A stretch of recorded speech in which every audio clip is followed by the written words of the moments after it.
Welcome to Voice Power. Today's episode will feature an expert in their field and provide very interesting content for you. Voice Power features a dual purpose: topical content related to Earl Thomas's voiceover journey and a variety of interview guests. Earl Thomas is always on the lookout for you for guests who bring focused and interesting content on a variety of topics. Thanks for listening today, and now here is Earl Thomas, the voice. Welcome to Voice Power, Season 4, Episode 18. Today, my very special guest is an expert in her field of sports journalism, creates content for Mustard, the pitching biomechanics app developed by Tom House. Lindsay Berra is a freelance sports journalist based in New Jersey. My guest is a very close relative of a MLB Hall of Famer. Lindsay is the oldest grandchild of Carmen and Baseball Hall of Famer YOGI Berra, and serves as an executive producer of the documentary It Ain't Over. Lindsay contributes regularly to Men's Health magazine. Her work also appears in the New York Times, the Boston Globe, Fast Company, and the SportsBusiness Journal. Previously, Lindsay was the host of the sports nutrition and training podcast, Food of the Gods. From 2012 through 2018, she was a national correspondent at MLB.com and MLB Network.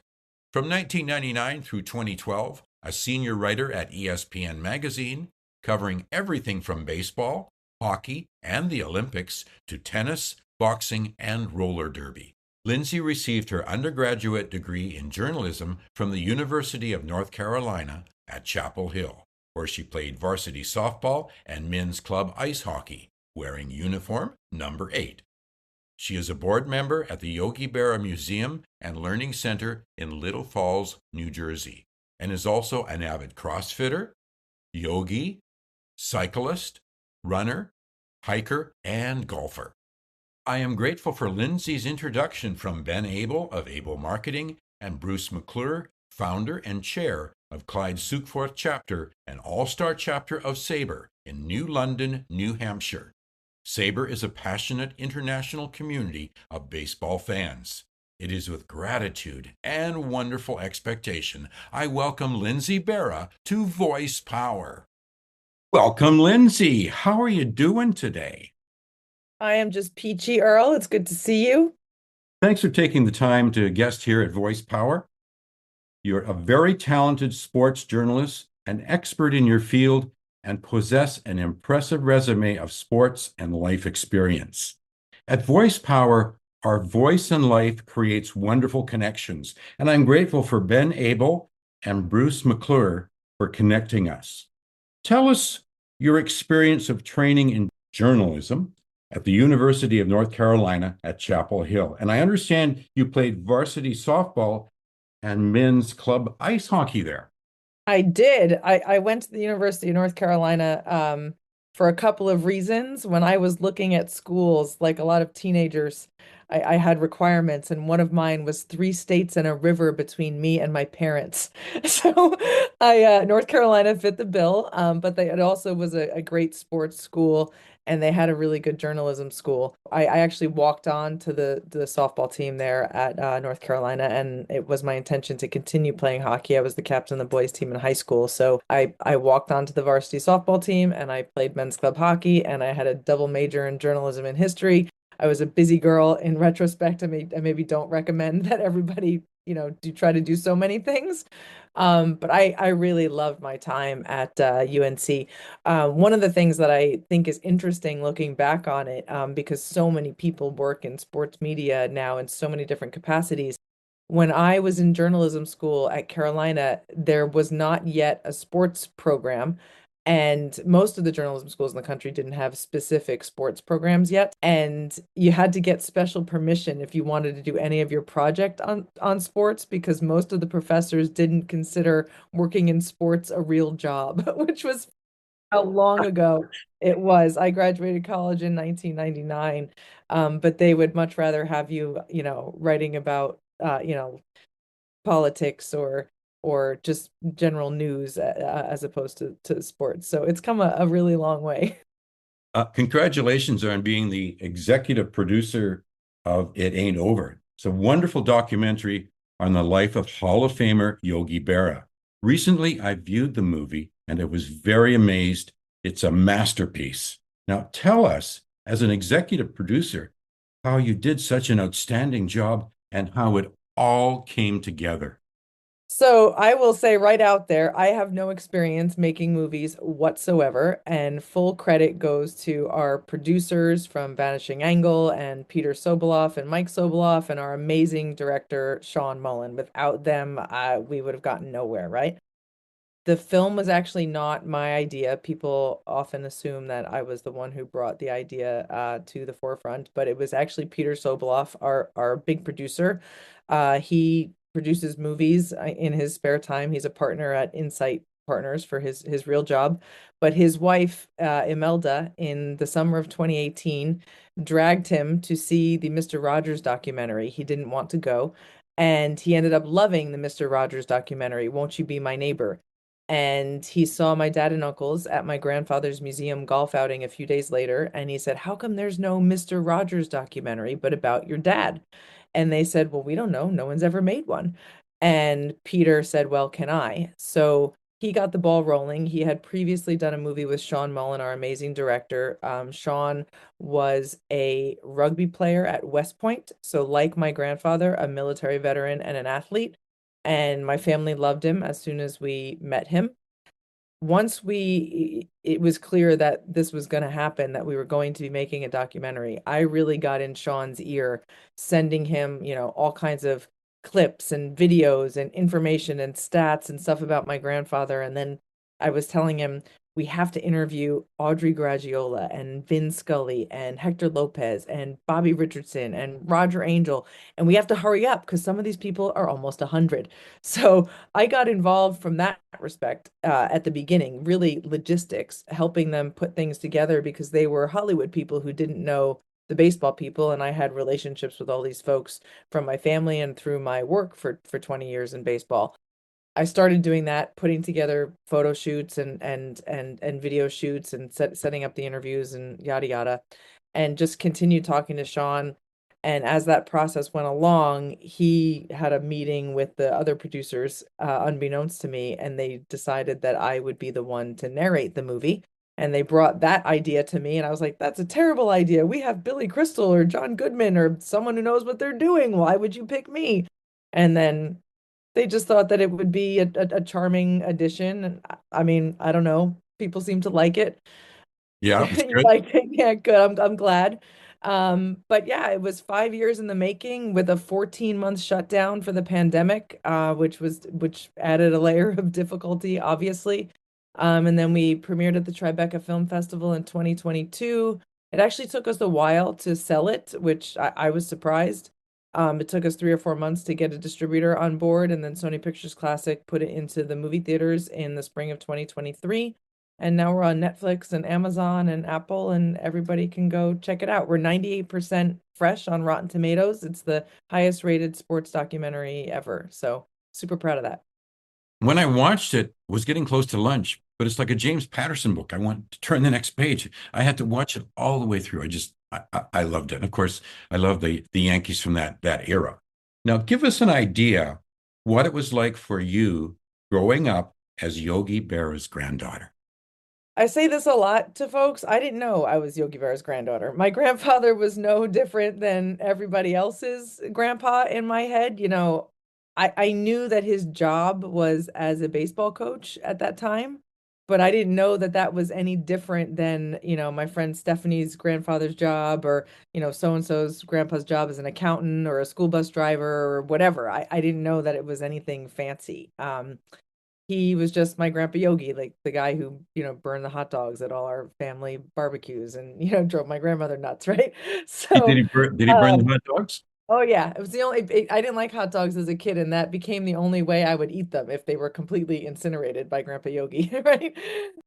So by the time I was old enough to understand that Grandpa Yogi was also this like famous guy, Yogi Berra, it was a little bit hard for me to rationalize in my head. And now I'm, a grown up who obviously knows that they're the same person.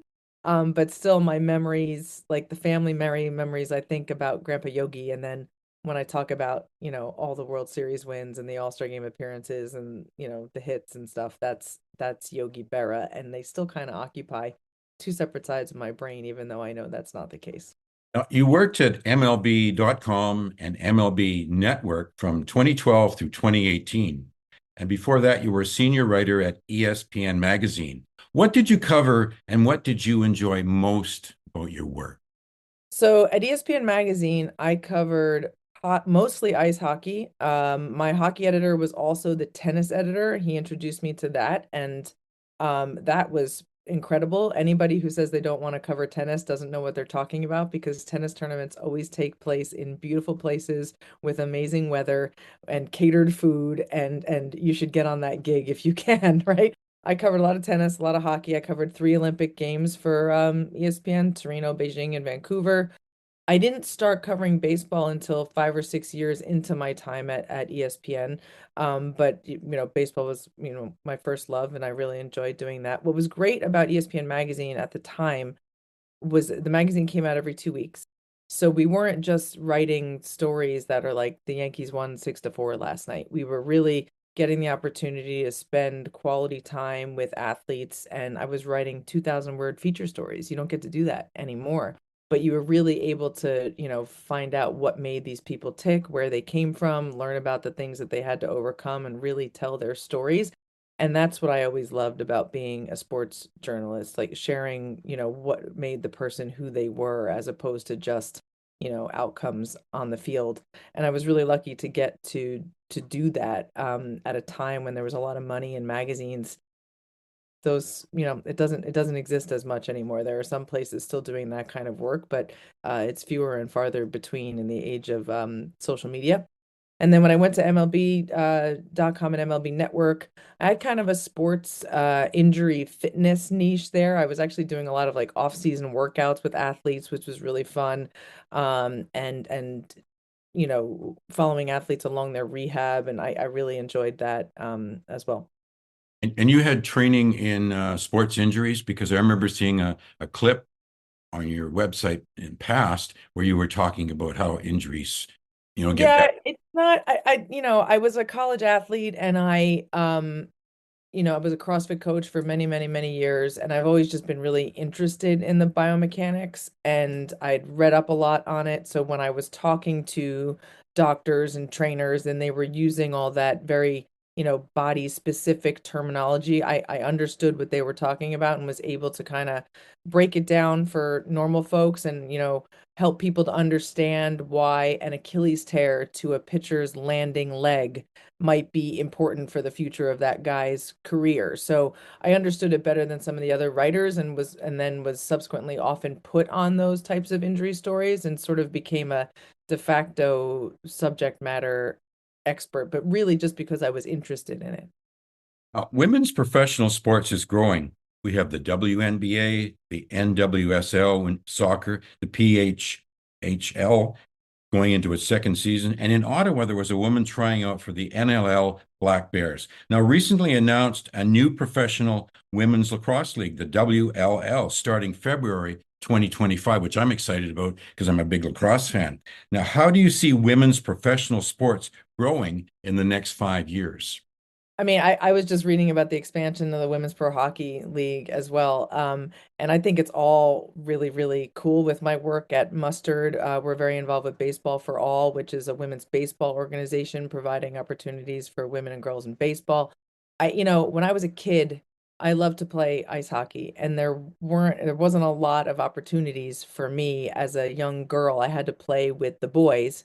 In 1998 was the inaugural women's Olympic hockey team, and we could start watching those girls on TV, but that didn't happen until I was in college. So, what I think is the coolest about that is now 5, 6, 7, 8, little girls whatever sport they play, are being given more and more opportunities to see something and know that they can be something. And I think that's amazing that in the future we're going to have more opportunities for girls, women to be able to play sports in college and then continue playing the sports when they graduate. Those kind of opportunities didn't exist in the past. And the fact that you can make a career in those sports, and then also think about all the jobs that are not even on the field that come with those sports leagues, more opportunities for women as coaches, as trainers, as executives. I think it's terrific. Yeah, there's a scout. I forget which team it is, but in the NLL, first women scout. And all over we're seeing women in scouting and coaching in as strength coaches, all these jobs, and it's tremendous. It's great. I wonder if there's going to come a superwoman who could be able to compete against men, like say in Major League Baseball. She's just so outstanding, you can't pass her up. That's I think sort of it's only a matter fascinating. of time, Earl. Someone will take the reins. I can't wait. Yeah. Now, I love what I viewed about Yogi on It Ain't Over, especially how he welcomed players coming from the Negro Leagues, and especially Jackie Robinson when he broke the color barrier in 1947. Now, later, did you have any conversations with your grandfather, Yogi, about that? Because you weren't around at that time, of course. No. I don't think I ever had any specific conversations with my grandfather about him, like, being a civil rights activist. But I talked to him a lot about his friends, and he was very close with Elston Howard. He grew up on St. Louis, in St. Louis on the Hill, and he was a first generation Italian immigrant, very accustomed to hearing the terms like Dago and WAP and all the other derogatory terms for Italians at that time. Then he goes and is in World War II, and he fights alongside Black soldiers, and he's just aware of the problems that they're facing at home, right? I don't think he thought about it like in the big picture way, but I think that he didn't want people to feel like he felt when someone called him a Dago or a WAP. So he went out of his way to try to make life a little easier, right? And if that meant, going over, so he met Jackie in 1946 when he was playing for the Newark Bears and Jackie was playing for the Montreal Royals in the minor leagues, and they met in the playoffs, and he met Jackie then. So he already knew Jackie when he came into the big leagues in 1947. So it was nothing for him to walk across the field and shake Jackie's hand. How you doing, Jack? And have people see him do that, right? But it wasn't that he was trying to make a statement. He was just trying to, go see his friend and brighten his day a little bit, whatever he was trying to do. When Elston came to the Yankees in 1955. They were one of the last teams to integrate. But in 1955, the South was still very much segregated. And when they went to Florida, Elston wasn't allowed to ride the bus with the Yankees or eat in the restaurants or stay in the hotels with the Yankees. And Grandpa would go with Elston to the Black restaurants and Black hotels so he didn't have to be by himself. And it was just because he thought it was the right thing to do. He wasn't trying to make a statement. He was just trying to be a good person. And it was something that he didn't have to think about, didn't have to try hard to do. And he was like that way his entire life. Yesterday at the Yogi Berra Museum and Learning Center, I was there for something else in the afternoon, but we had a school group of predominantly Black children from Newark, New Jersey, and young kids, fifth grade, sixth grade. And our education director asked the group when they first came in, does anyone know anything about Yogi Berra? And one little boy raised his hand and said, I know he was nice to Black people. Swear to God, it warmed my heart. I certainly want people to remember that I think he was the greatest catcher of all time and that he was an amazing player. But if that's what kids think of when they remember my grandfather, that is an incredible thing. That's a great legacy. Yeah, it keeps getting better and better when I look up Yogi Berra, different things that you post on Twitter. Now, there's much to love about It Ain't Over, the movie, and it is heartwarming, the love between your grandmother, Carmen, and your grandfather, Yogi.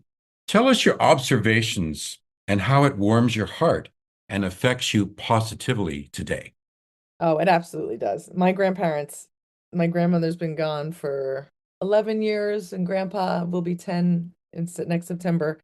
And there's still such a presence in my everyday life. I mean, I talk to them, people might think I'm nuts, but like I talk to them out loud almost every day of my life.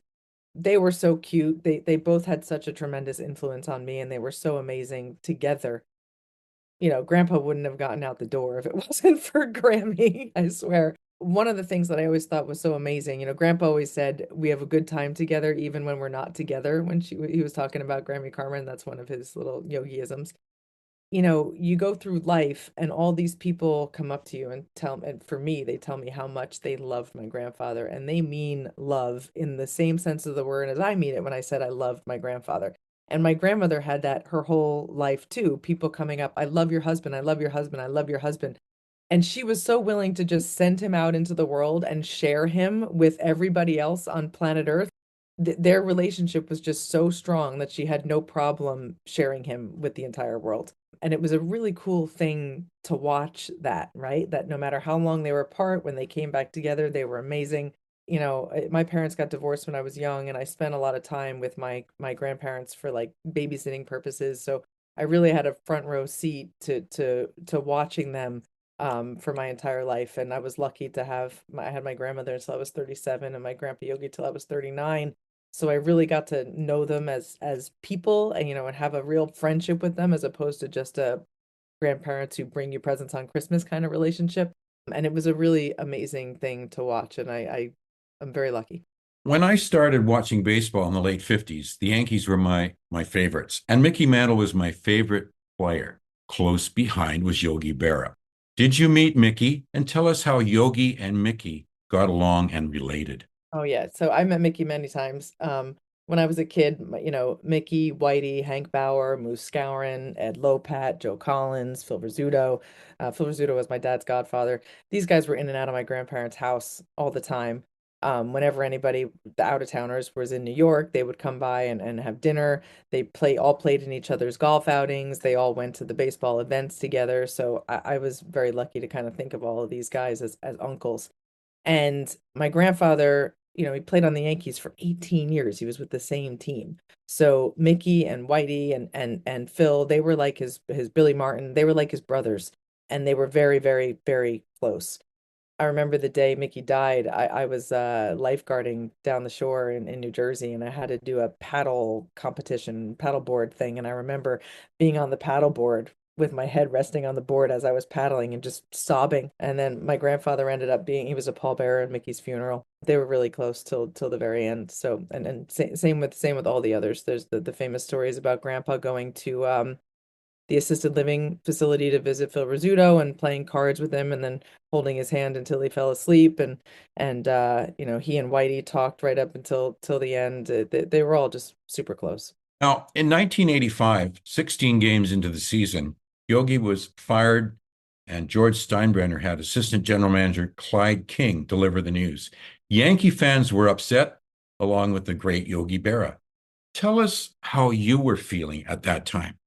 I mean, I don't think I really understood it. I was only 6 when that happened. I knew that Grandpa was going to be getting a new job and going to coach for the Houston Astros, but I didn't know the extent of that until much, much later.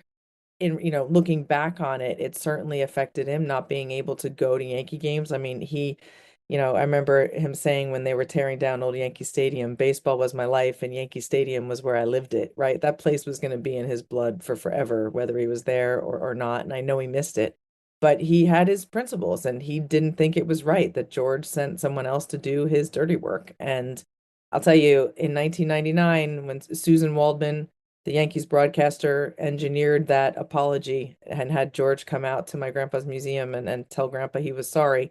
The moment George said he was sorry, Grandpa was like, okay, I'll see you tomorrow. Like it was water under the bridge and it was all over the moment he got that apology.